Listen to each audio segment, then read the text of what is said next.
Something's happening. We I are I live. think we're live. Yes! Woo! We're here. Success! Success. I asked Cliff this morning, I'm like, are you ready? His response, I was born ready. So perfect. Well, we are here for I have episode. air in my lungs. What can I say? Yeah, how Let's much more ready go. do I need to be? All right. Well, we're here for episode 4. Let's kick us off with some music. Welcome to Life, the ultimate choose-your-own adventure game with hosts Cliff Ravenscraft and Daphne Scott. Join this dynamic duo as they explore the profound concept of life as a thrilling adventure, blending ancient wisdom and modern psychology. Embrace the joy of living with presence, creativity, and playfulness. It's time to navigate the game of life together. Are you ready to play? Let the adventure begin. Let it begin. It's beginning. Daphne, you know what I love is that we're called the dynamic duo. And I need you to know that, there's Music Radio Creative is the company that you turned me on to. You've used them for years, and they put all this together. It's great. I mean, that guy's voice is so great. But I do want you to know, I did not put those words in there. Those are I their love words. it though. I said this is the general theme of the show, and so when I got it back, I was like, of course we're a dynamic duo. It reminds me of Super Friends. I'm not sure if Yeah. you recall Super Friends, but there was course. what the Wonder Twin Power. Wonder Twin Powers activate. Activate. Form of. There's always the one person is always like some version of water, like ice or something. Oh yes, Yeah, yes. and the other And person they just had gets to do it. Gleek the monkey. That's right. Wow, good memory. I forgot about the monkey. I didn't understand the Yeah. addition of the monkey, but I guess they needed a pet. I have no idea. What are we talking about today? Well, I'm super excited. Well, I'm glad I am too. So, it's Life, the ultimate choose your own adventure game. And I was thinking this last week about really how we create the success for ourselves, how we create the not success. And I want to tell you, after our last show, I had so many conversations with people about, being present and what does this mean and all the overlaps. And then I started thinking about what are the rules? Like, what are the rules for our life? And I want to say this really stems from an article that I read years ago, and it has inspired me in many ways since I read it during that time, by Christian Clayton. Clayton Christensen, sorry. He was a Harvard professor. He's since now, his body has left this earth, but he wrote this article and turned into a book, How Will You Measure Your Life? And what was so great about the articles, he started off with 3 questions that he would ask all of his Harvard business students. One, and I'm paraphrasing, one, how will you get the most out of your family life, your personal life? How will you get the most out of your work life? And third, how will you avoid being in jail, going to jail? Because that's important for some reason. It's a very important 180 turn, because many of his Rhodes Scholar classmates had all done prison time. Okay. White collar crime. Okay. So, and so the idea of measuring our life is sort of interesting. We can talk about like the success part of it, but more compelling to me was there's a section that he talks about the things, the lines you just won't cross. Right. And so the idea of measuring and a yardstick and ruling, right? Like there's some measurement. And so I just started talking about rules. And I think, Cliff, in the work that you do with your clients, the work that I've done with my clients, one of the things that we can run into are rules that we've made up that are limiting rules. And so that's what I wanted to talk about. I want to talk today about contrasting both of these things, right? Both of these sort of rules that can be helpful, and then the ones that are not so helpful. So I love this. And as I was perusing the show outline, and as you're introducing the fact that we're talking about the rules of the game of life that we have, one of the first metaphors that came to my mind is sitting down throughout the years of my life. I just turned 51, and I was probably introduced to the board game Monopoly when I was probably 7 or 8 years old. Now, throughout my entire life, I've played the game of Monopoly with at least 50 or 60 different people. All right. And what shocks me is how everybody has different rules for which they use to play the game of Monopoly. That's so good. It's like, I'm not sure. Have you played Monopoly with different people throughout your lifetime? Yes, I have. And, So I need to ask you, Daphne, do you collect all of the money in the middle when you, gosh, what it is when you hit free chest? Or because there's some people it's like, listen, all the money that's paid to the middle of the board as taxes and bank fees and all that other stuff. Some people say that when you get community chest, you take all of that money, and some say no, that you don't take that money. And everybody has these different ideas, not just about that, but all of the other different nuances of the game. It's shocking how the actual gameplay of Monopoly is different with depending upon who you're playing the game with. right. Okay, so I first of all, to answer your first question, I think typically with the people I've played with, we put the money in the middle, but at some point somebody does get it. I can't remember what the trigger is that somebody gets the money. But my other comment is more comment or question.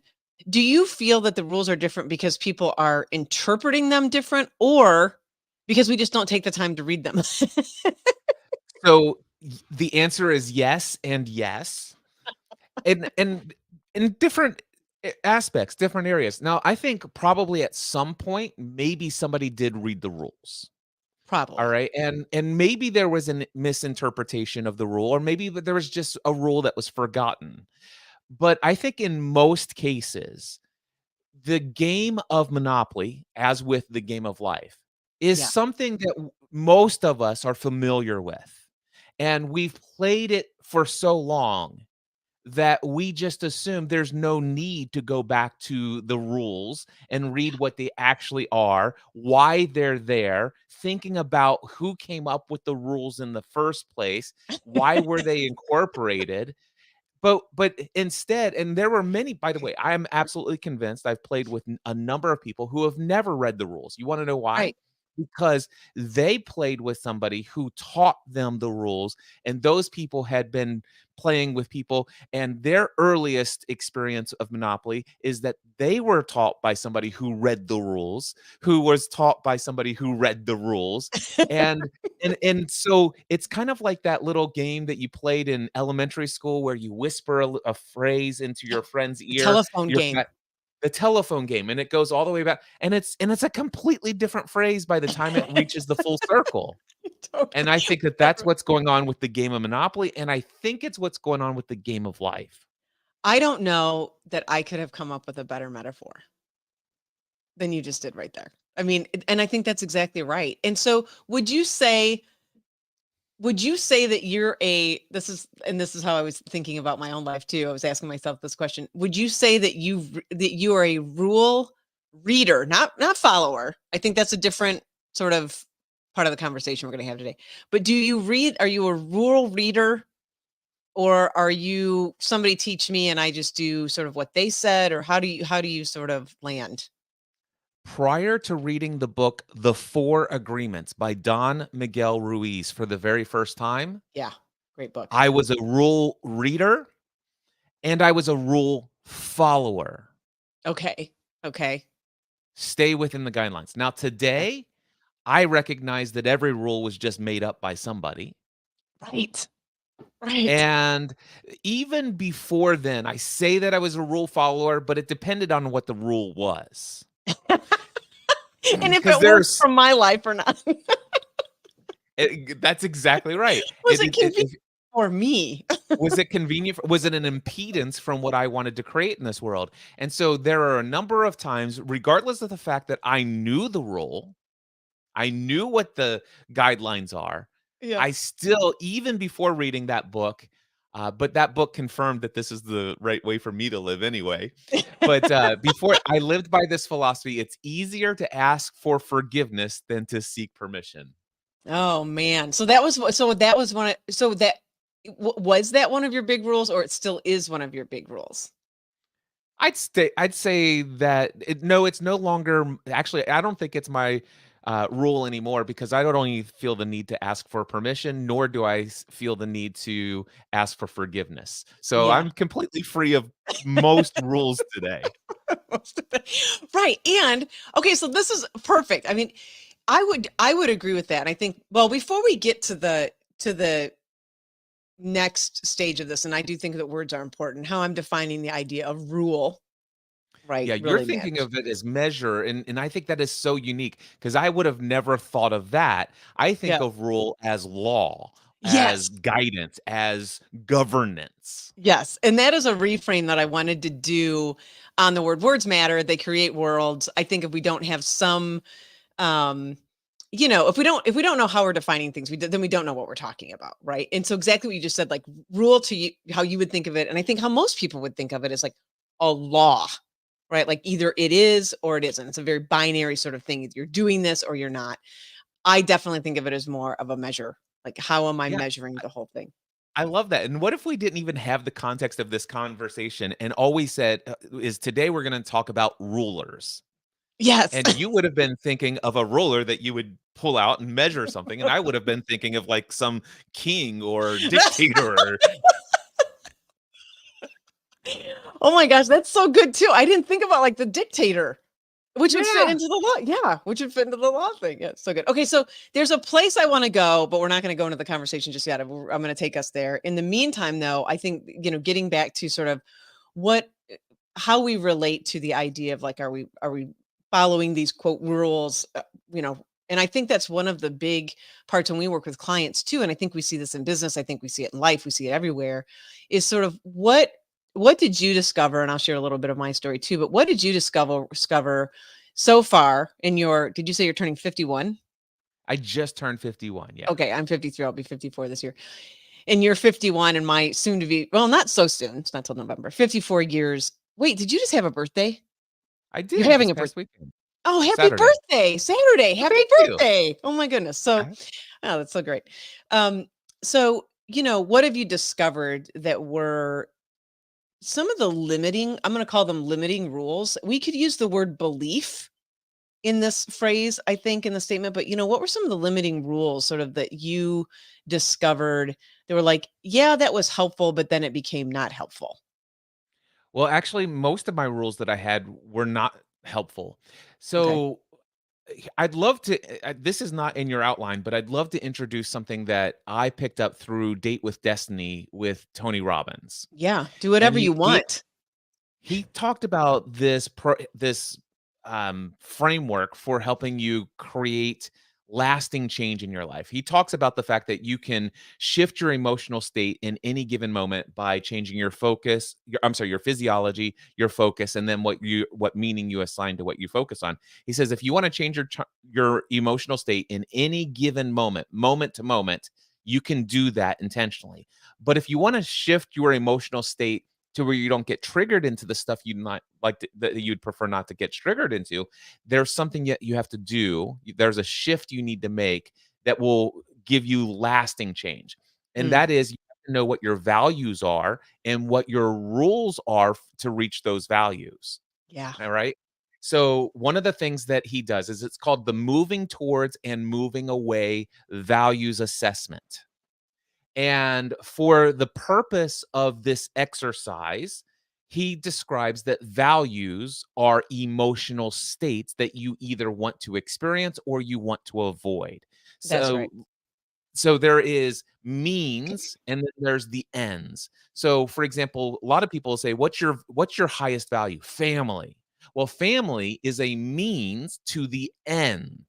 Yeah. So a sense of family is a sense of connection. It leads towards a love, a bond, a sense of security and relationship. So in essence, what he's getting at is like, yes, family is a value.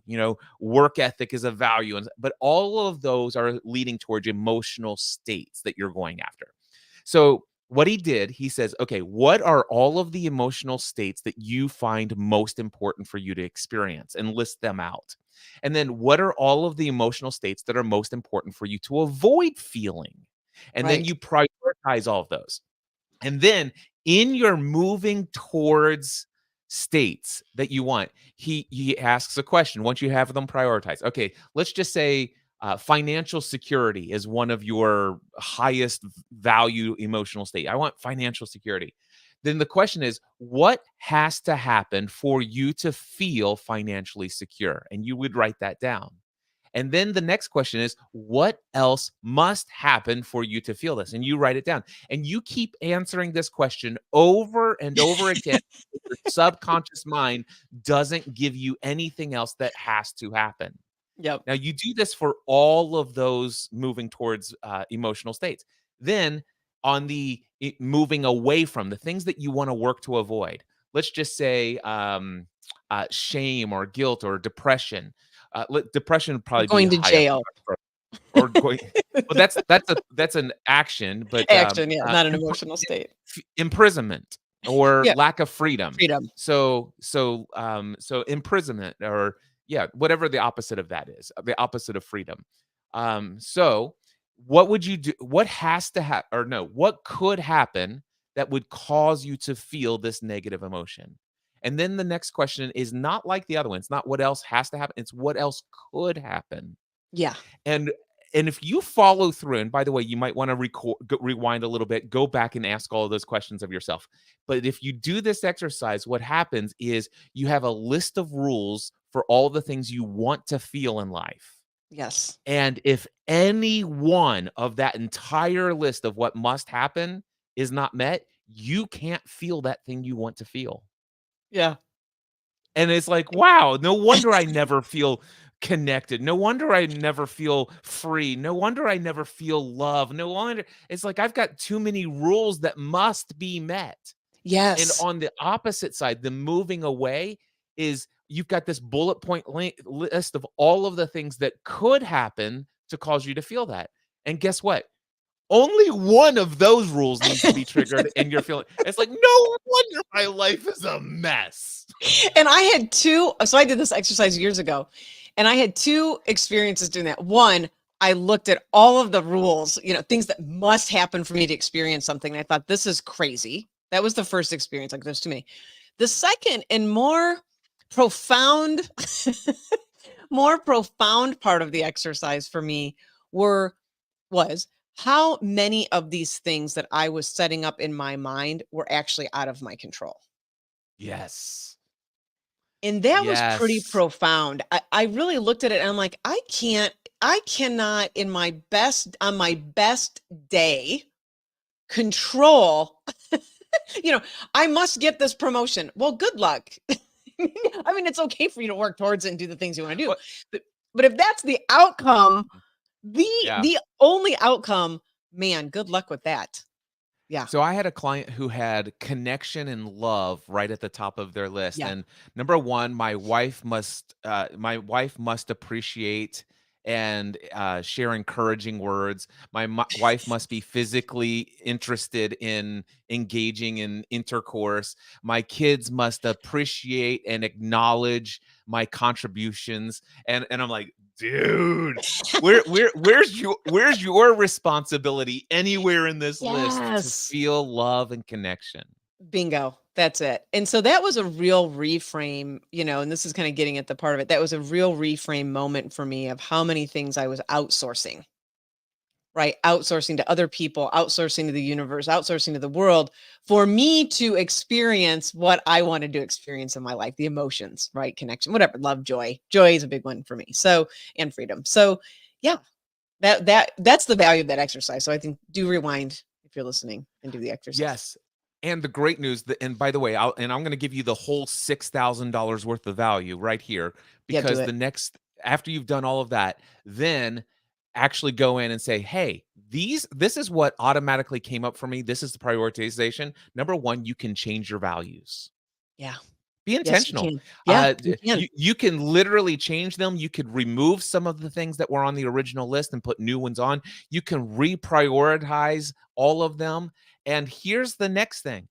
You can change all of the rules. And by the way, if I can give you a little hint, if you do rearrange all of the rules, make as few rules as possible on Yeah. both sides and make them all things that you're in control of and that don't have any dependence on outside situations or circumstances or other people. Okay, now you And then now you have the recipe. you've just hacked the game of life, and things get really adventurous. It's so good. And if any of my family's listening, you were the top. Now I've put you at the bottom. So I just just kidding. When we talk about changing the rules, you can put them at the bottom. But that comes to more of this idea. So there are certain phrases when people would say them that would really get my attention, especially if I was sitting in a boardroom or, when I was in my corporate world, when people would say things like, well, this is how it is. This is how it works. Or what you need to understand is. And what I realized was that first of all, no one has the lock on reality, I don't think.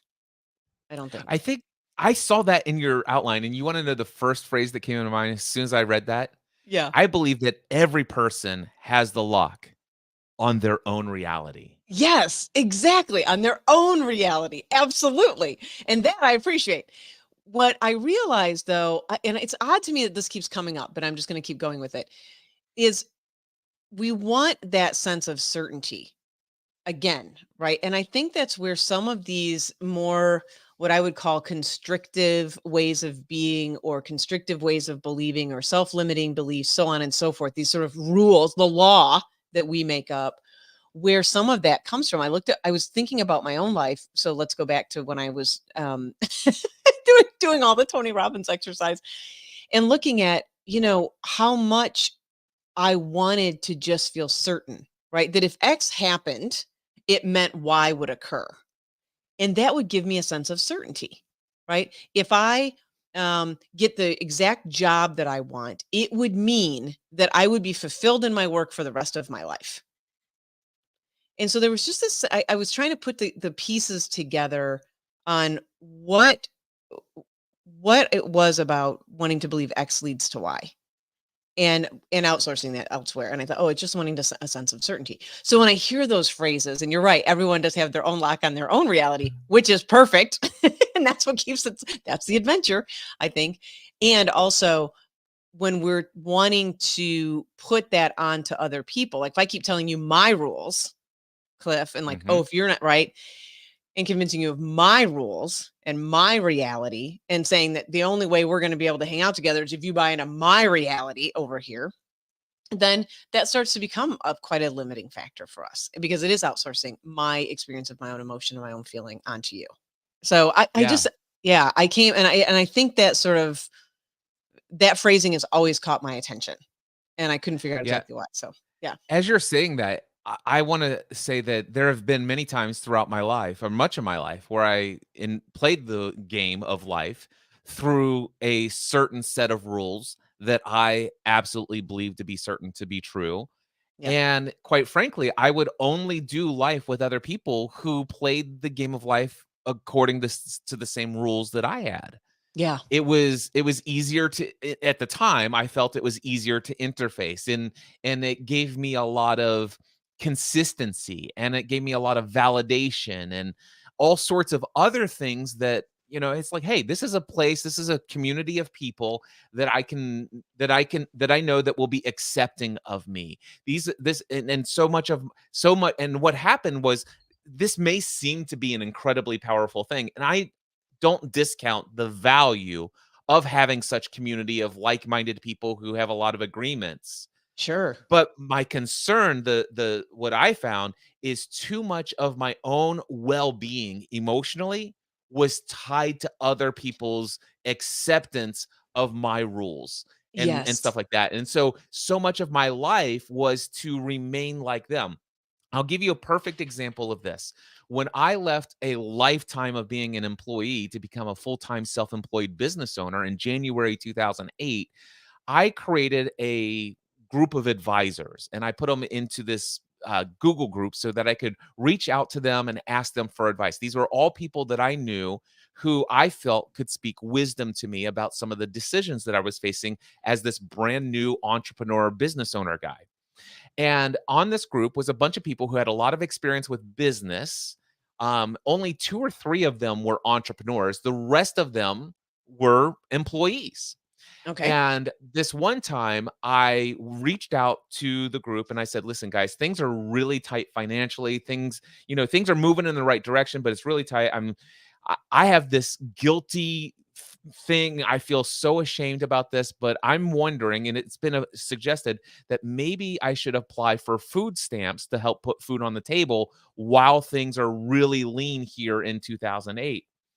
And I felt so much shame, so much guilt about this entire even thought in my mind. Sure. And I put it out to this group of 10 people. And the first person who responded said, "That's it.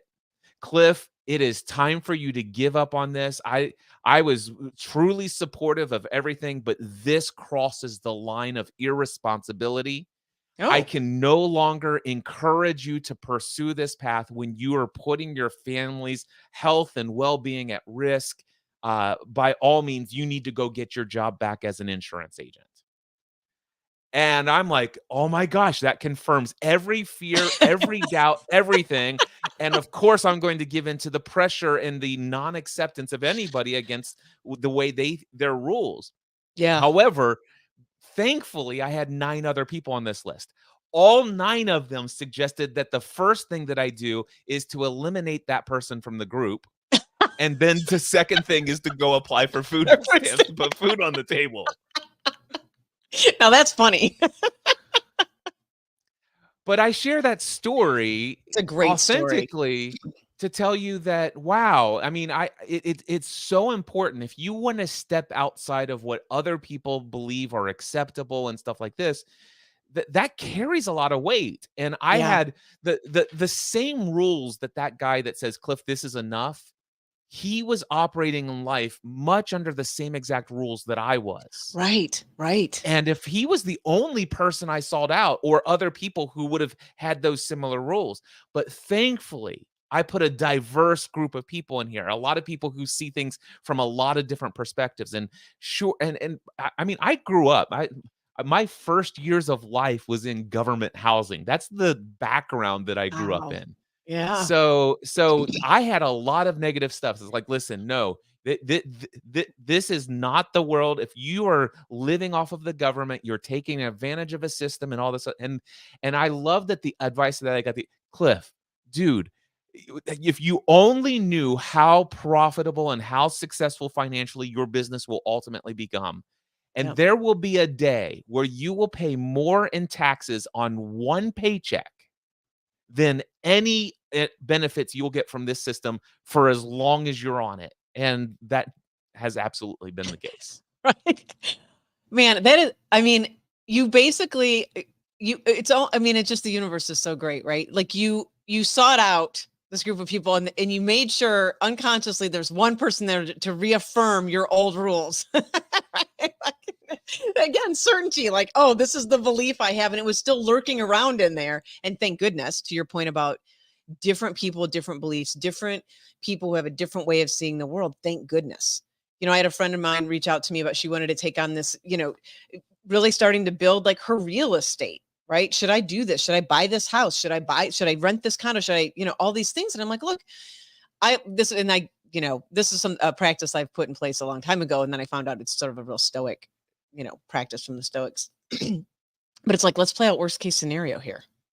Yeah.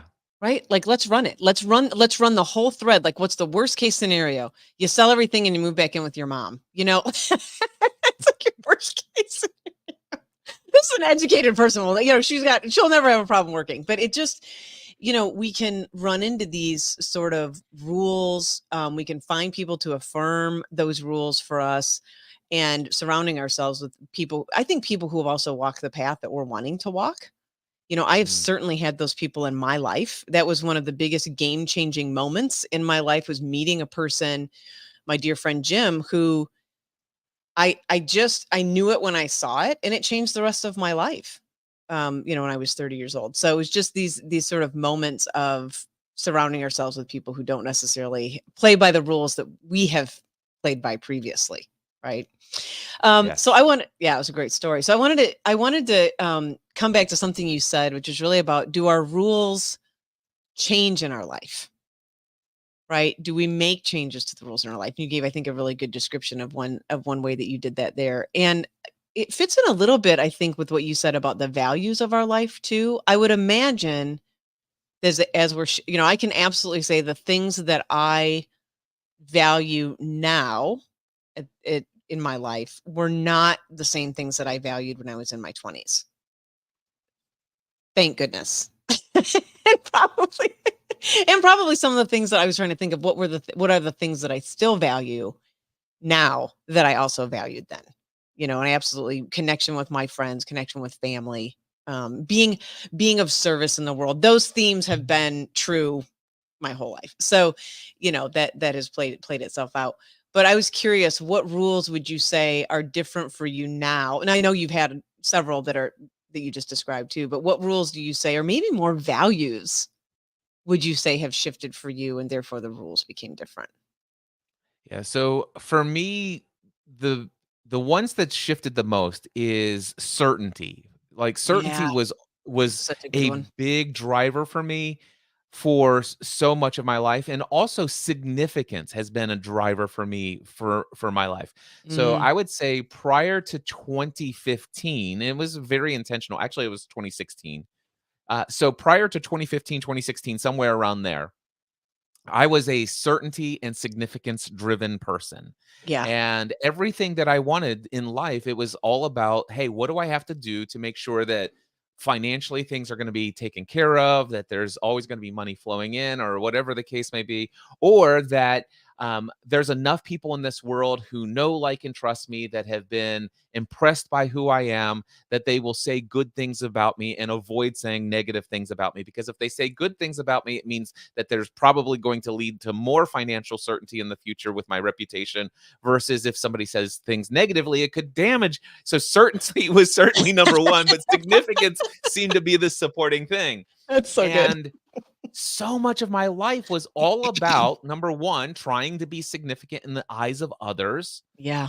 in pursuit of reaching that number one thing in my life, which was just certainty. Yes. Um, and the crazy thing is that I've always had there. So what hasn't changed in my life is to encourage others. Mm. Stephanie and I were looking at Ikigai, and I bought these little cards off of Amazon. They're called Ikigai.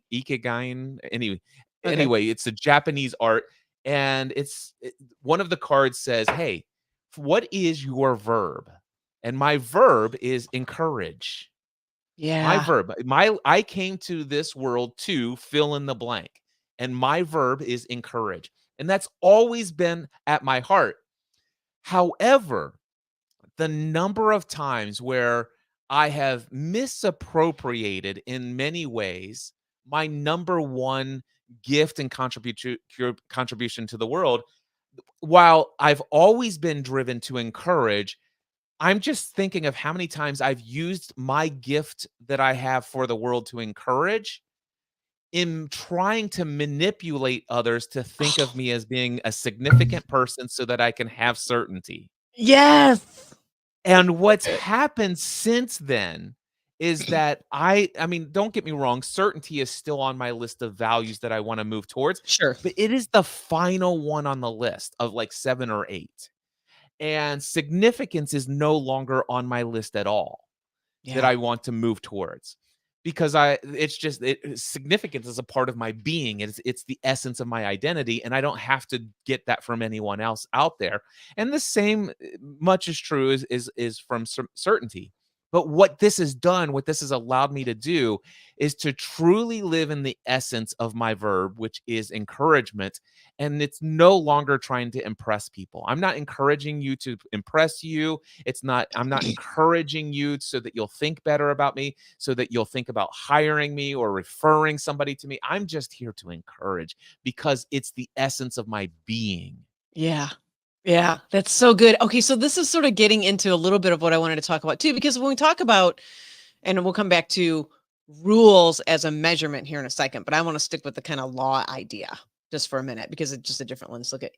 What if my rules are really, and I think this is some of what man, you hit it when you said sort of manipulating others. What if my rules they may be seemingly supporting my well-being, but they may be at a detriment to another?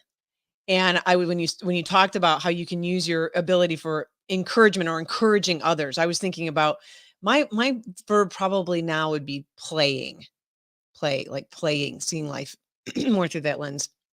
But, I can definitely look at an essence of my personality that people really enjoyed, which was my ability to give some sense of certainty, right? There was this confidencing. Can I call it that? I don't know.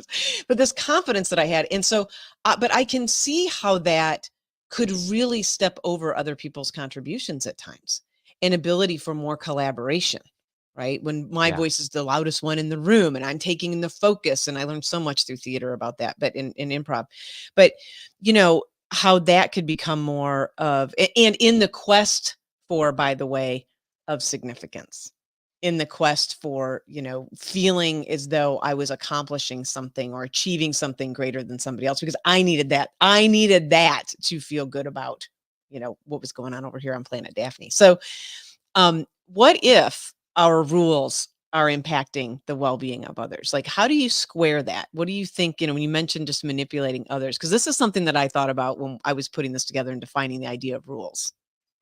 So, by the way, using that gift to manipulate Yeah, doesn't, in my mind, automatically mean as a detriment to others. There are many times I'm manipulating the opportunity, which just means I'm trying to maneuver and sure. transform the experience in a way that's positively impacting my ability to reach these, the significance and or certainty.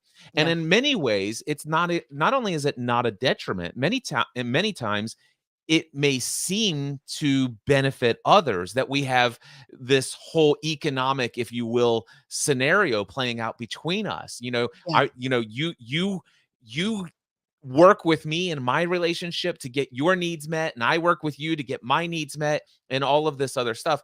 But it perpetuates this idea that our well-being is in the hands of someone other than ourselves, or yeah. in the circumstance of someone else. Perfect. And so, if there's one thing that I've come to understand, at least for my own experience, and I have a lock on my own reality, and that is Thank goodness.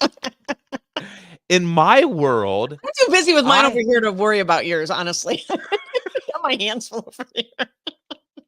in my world, all of my peace, all of my love, all of my joy, all of my certainty, all of my well-being is within me. Yeah. And it requires nothing externally from anyone or anything. And of course, in my world, I have a strong belief that the same is true for every other human on this planet. And we're all on some level of a journey or path towards discovering that well being within ourselves. That is our essence. That is our core. That is our true identity. And we're all in a different stage of the path of finding that. I totally agree. I mean, and I'm asking and sort of exploring like the big existential questions that have been explored for thousands of years, right? We're doing that right now on the show. Just of Of course we are. course Why we are. we bring ancient wisdom to this. It's in the podcast description. We have to do it. Yeah. And I think, I mean, Cliff, I think that's really where all of this heads, if we just look at even the show we did last week, this idea of mindfulness, of where are we sourcing all of this well-being from? I haven't, when I think about my own life, I've not yet woke up and be like, I hope I feel really bad all day today. I Yeah. I haven't haven't had one of those days. I haven't had one of those days. I've been feeling way too good. So yeah, I think, Wait a second. Wait a second. Subconsciously, I've done that a well, lot in my subconsciously we've done past. it a lot. Yeah, when things get too good, I'm Yeah. waiting It's for like that shoe to drop. I Yeah. had a client who said that to me over and over again. It's like, man, it's like this is so amazing. I'm just waiting for the other shoe to drop. I'm like, yep, it's gonna drop. You're bringing that bad boy right on into your life. You go Here it ahead. comes. Go have an argument with your wife by all means. So, things have been too good for you. Is it Friday? There's an argument coming. Yes. So when most of them happen Thursdays and Fridays between couples. So, you're getting too close, right? We're going to have too much downtime. We have to have a big argument, blow it up. So yeah, I was thinking about game theory a little bit, which is sort of fun since it's in the title. I thought, why not? But how we make our decisions, and I think really you got to it at the top, really, Cliff, is, we're looking to feel a certain way. We want to experience a certain feeling. And I do think, there's some of wanting to avoid certain things, I think really coming to it from like, what do I really want to experience in my life? And then the key was taking responsibility for that. Right. And we're making, and I could have, when I started putting this together, I could have made this show about decision making. I really I didn't want to do that because I mean, there's a lot to that. We could talk about that. However, one of the things that I know has been true in my life is that in that quest for certainty, what I realize is I am always going to be making decisions with incomplete information, Yes. right? I can never possibly know the outcome of a situation. I don't know. I'm talking to you right now. I have no idea what you're going to say next, what you're going to do next, how you're going to respond. I mean, you could just you could just disappear off the screen. I don't know what's going to happen. So, and that was when I kind of came back to, well, then what is driving, how aware am I of what is driving my choices? What is the thing that is, through all the work that, I've done in coaching and becoming a coach and working with people, understanding that it is a lot about, okay, I'm going to make this decision. I don't really know. I can rationalize why later, which is what they've discovered we do. We take an action and then we explain it after the fact in most instances. And there is a feeling that is being potentially sought after, or there's a creativity that's wanting to come through. And somewhere an idea popped up into my head. Now I'm working on this, becoming a professional drummer. I really don't know where that comes from. I mean, I can rewind my life and I can say, oh, music, and I don't really know. It just seems something that is coming through that I enjoy and I love it and I'm doing it and training and all the things that you know about. But yeah, it's sort of interesting how we come to these choices. And I really wanted to honor the reality in our experience of we are making a lot of these choices with incomplete information. We really don't know. Yeah. Well, there are a couple things that come to my mind as I hear that, and the idea that we are making decisions from incomplete information. The one thing that I discovered through studying how our brain works, it typically has three main responsibility. Our brain's responsibility is to take all of the input stimuli coming in Yeah. from all of our five senses. And actually, there are more than five senses in the body, I've discovered. But Yes. anyway, our brain is taking all of this data. I mean, it's a profound amount of data. It's crazy Consi- cakes. so our brain is designed to do three things: distort, delete, and generalize. Yes. So it is distorting, deleting, and generalizing everything so that we can make sense of everything. And specifically, our subconscious mind is operating in such a way that it wants to do it so that that our experience of reality lives in alignment with our belief system, Yeah. what we Right. believe to be true. And so therefore, when I'm making a decision, I am limited to what my brain has not deleted, distorted, or generalized. And that's the value in my mind when it comes to decision making. There's a thing in the Old Testament, in the Proverbs, it says, of the Bible, it says, plans fail for lack of counsel, but with many advisors they succeed. Yeah. By the way, it doesn't say plans fail because you lack following the advice of your many counselors. It's not saying that. I just want to point that Thank out. goodness, or you would have quit this long ago. Exactly.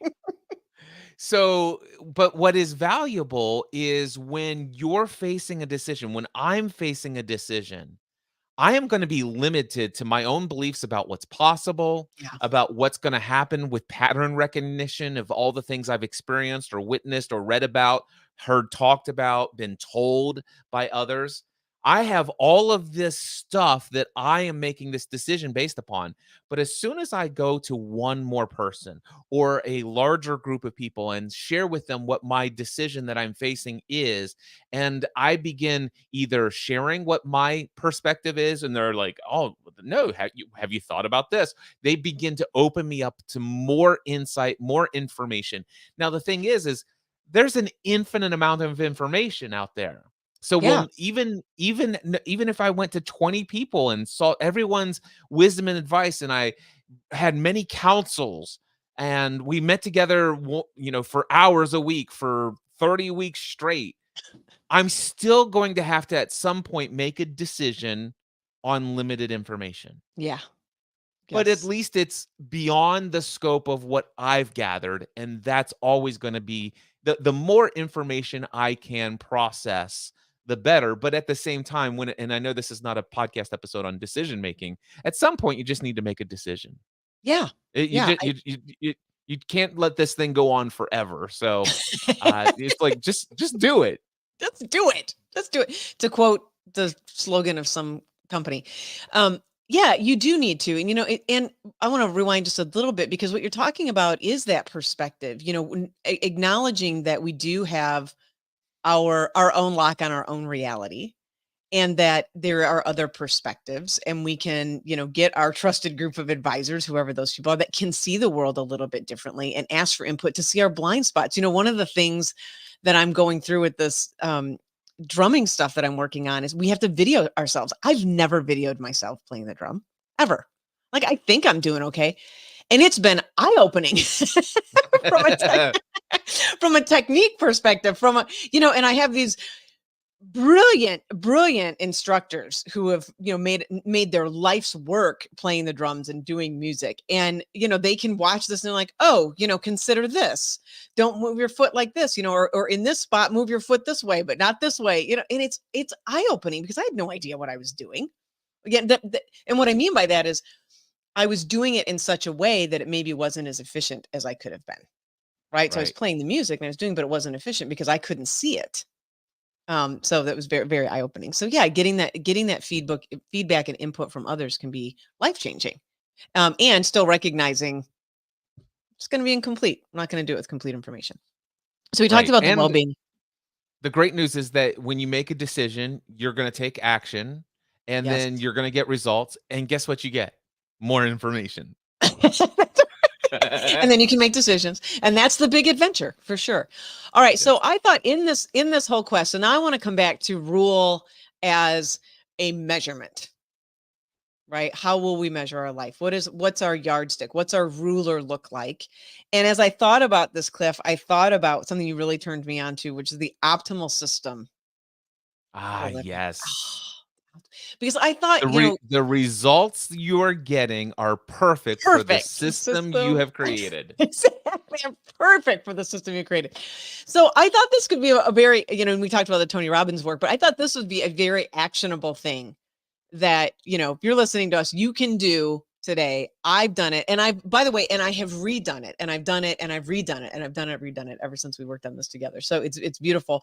So I created the optimal system for living. I think that's what you called it. Yeah. I also created an optimal system for feeling like crap, because I think it's very it's a contrast. So I think it's always best to start with the negative first. Yeah. And And the way finish. that Yes. the way that this was taught by the way, I want to give credit to Rich Litvin, co-author of the book The Prosperous Coach. That's where I first heard about this. He calls it his perfect system. Yeah. And the thing, what I love about this is the approach. Are you experiencing something in life that you absolutely no longer want to experience? It's like, Right. listen, this is reducing my quality of life. And so I think his was how to, he had discovered that he was struggling financially no matter how much more profitable his business was getting. All Isn't that right. something? So, Yeah. and what he realized, and he heard it from his coach, Steve Chandler, he heard that the results you are getting are perfect for the system that you're creating. And the idea was his coach had told him, hey, you know what? You should create a course to teach people how to do what you've been able to do so successfully. You have perfected a system that anyone can apply, that you could teach them how to struggle with money no matter how profitable their business becomes.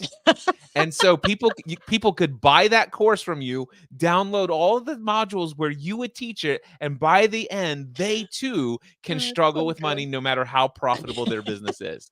And so he then decided to create a mind map of Yeah. all of the things that are going on that have caused him that give him the potential of experiencing this money struggle no matter how much money's coming in. It's like, don't Yeah. check the numbers, don't track any expenses, don't Yep. learn how taxes work, don't do investing. It's like, yeah, this is a perfect system for always struggling.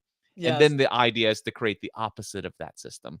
That's right. That's right. So I would encourage it, if you're with us today, explore that. And I think this is where I come into the measurement part of it. These are not my optimal system isn't rules because life is complicated. It can get messy. I take on different things that I want to get done, right? Different responsibilities. And when I look at my optimal system, what I pay attention to is really the measurement, like how well am I functioning within that optimal system, right? Did I hit a majority of the things that really will make my life, and I think of life as flowing, that will really allow life to flow well? And one of the big considerations in that system is how prepared am I to be with the other humans? I know if there are certain things that I haven't done to take care of myself or to put myself in the mind state that I want to be in, that my interaction with the other humans isn't as effective as it could be. Or I know if I let myself drift too far outside of sort of my measurement system, that system, that I won't be as effective in my life. My performance in my life won't be what I want it to be. So more so about what I'm taking responsibility for. I don't know how you relate to your optimal system, but it's very helpful in me Yeah. keeping track of myself. When it comes to tracking my effectiveness of navigating life in a way that I experience as joy and peace, for Mhm. me, it's tracking it used to be tracking those things like how many days in a week have I worked out, how many days in a week have I Yeah, done this, and yeah, it's all, but again, that gets back fun. to that's the rules. Right. So for me, it is my my my measurement of success in life is how much of my life am I going with the flow. Yeah. So this is a very Taoist philosophy of Wu Wei. And how much of my life am I going without resistance to what is? Yeah. I certainly have my desires, I certainly have my expectations, but whenever my desires are not met, my expectations are not met, I used to resist that. I Yeah. used to have resistance about it.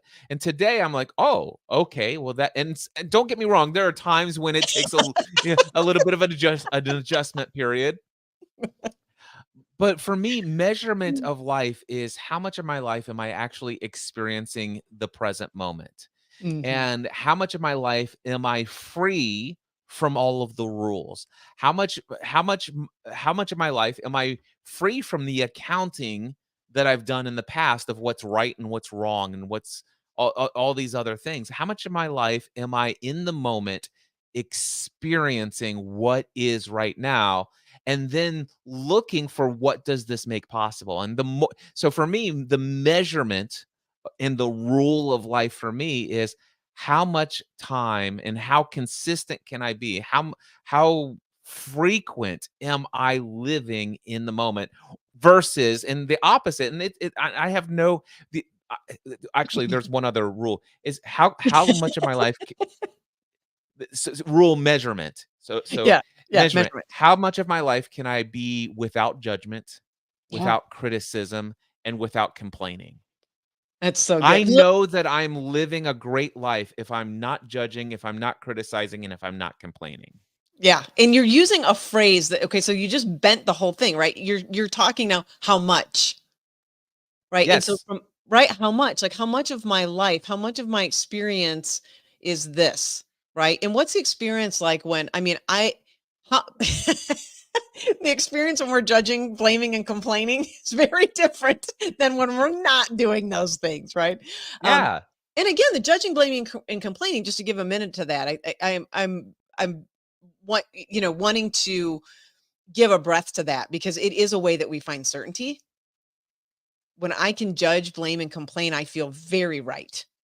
I feel very convinced. And so I think some of our I notice when I am doing it, there's some fear underneath that I haven't gotten to because Yeah. I want to feel certain about something, right? So I can judge, I can complain about it, blame, whatever.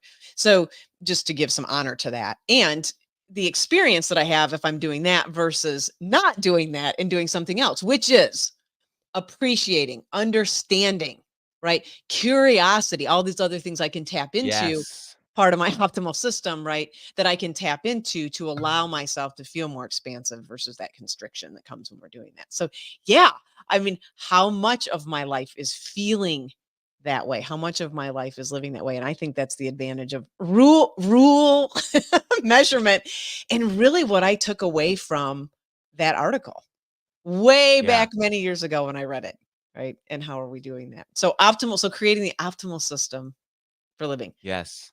Yeah, not a constricted system for living. Expansive.